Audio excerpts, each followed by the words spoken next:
For the last year since I've been given this job, I have been talking about the fact that we need to talk about mental health, and we need to talk about the fact that our emotional well-being and our emotional disturbances from time to time, and which one of us hasn't had them? Which one of us hasn't woken up in the morning and didn't feel like getting out of bed? Because we've all been there. And if we've not been there, then those we love and are close to us have been there. So it's not something alien to us. It is something that is very much part of what we are. John McCarthy, who is a very good friend of mine and has since passed on, used to talk about it as the human condition, as the normalisation of what we are and our mental well-being. He used to talk to me about the fact that if, for instance, someone had a magnificent idea that made a huge contribution to the world and how we operate, then everyone recognises that intellectual ability and that fantastic ability that we all have in relation to our intellect. And he said it's admired and praised, and we get awards for it. But yet if someone has a difficulty with that same intellect and that same mind in relation to their emotional well-being, then somehow we don't want to recognise that, and it is not part of what we are. And we all know clearly it is. It is very much part of who we are and what we are. Dan and Marie will have heard me say on numerous occasions that I remember a time that when we spoke about cancer, for instance, we put our hands over our mouths and we spoke about the big C or the other thing. And the reason we didn't speak about it in a factual way was because we were afraid of it and we didn't know what it was and we didn't know how to treat it. But now we speak about it because we recognise it, we know how it occurs, and we know how to deal with it, and we know that there is recovery. We need to start talking about our mental health in the same way. We need to start talking about it. And this business of keeping it to ourselves or sort of keeping it within the family is no longer appropriate. It is no longer appropriate. And to reach out and to have the type of facilities that there are available to us now. You know, whether it's the Samaritans, whether it's the Rape Crisis Centre, whether it's the Open Arms Project, whether it's Be Aware of Suicide, whether it's any of those things, Living Links, there is help out there.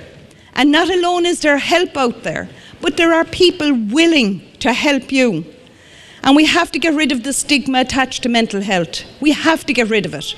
We have to say to people that when you have a difficulty early, then reach out early, because there is recovery.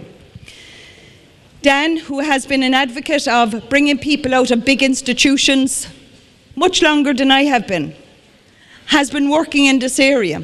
And we all recognise, people that work in the area and people who are community-based, all recognise that there is no cure in an institution, but there is recovery in community. There is recovery in community. And the thinking now in relation to mental health is that there is recovery. An episode of mental ill health need not be a lifetime condition. It is very much something that we can recover from. And there is recovery. And I often say that in terms of the sort of, you know, the low-grade depression that we often suffer from, that conversation is a cure. Reach out, talk to someone, tell them how you're feeling. Tell them how you're feeling. Tell them that you need help. And if you take a look around at this hall today, and all of the people who are here and prepared to help and who are anxious to help, there is no excuse other than the stigma. And it's stigma we need to get rid of. We need to get rid of the stigma. Our mental health and our mental well-being is part and parcel of what we are. And we need to recognise that. We need to recognise that we are not all as resilient as we should be. And resilience is a big, big issue. When I speak to young people, I never talk to them about the mountain. I never say to them, I want you to climb that mountain. I usually say to them, I want you to get over that little hump today. And you know, things always look better in hindsight. They always look better in hindsight. And if you can just get over that little hump and bring yourself to a place where there are people who are either professional, trained, or indeed friends, and that sort of circle of support that can bring you out of that dark place where you sometimes find yourself, then things will be better in the future. For young people, there is usually, their problems seem insurmountable. We've all been there. And to those people, knowing that there is help out there is very, very important. This government, the last government, the next government, and the government after that cannot do this job on their own. They cannot do this job on their own. This is an issue for society.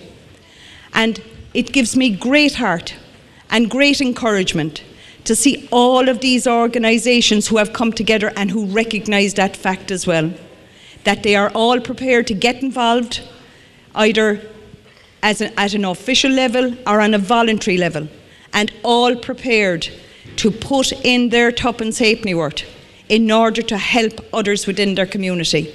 And I believe that this is the type of structure and the type of event that we need to have all over the country. And I commend Deirdre and Brenda and all of her organisation on bringing all of this together. It is an extraordinary event, and I hope the first of many. And as a Cork woman, it gives me no pleasure to say that this is happening in Kerry.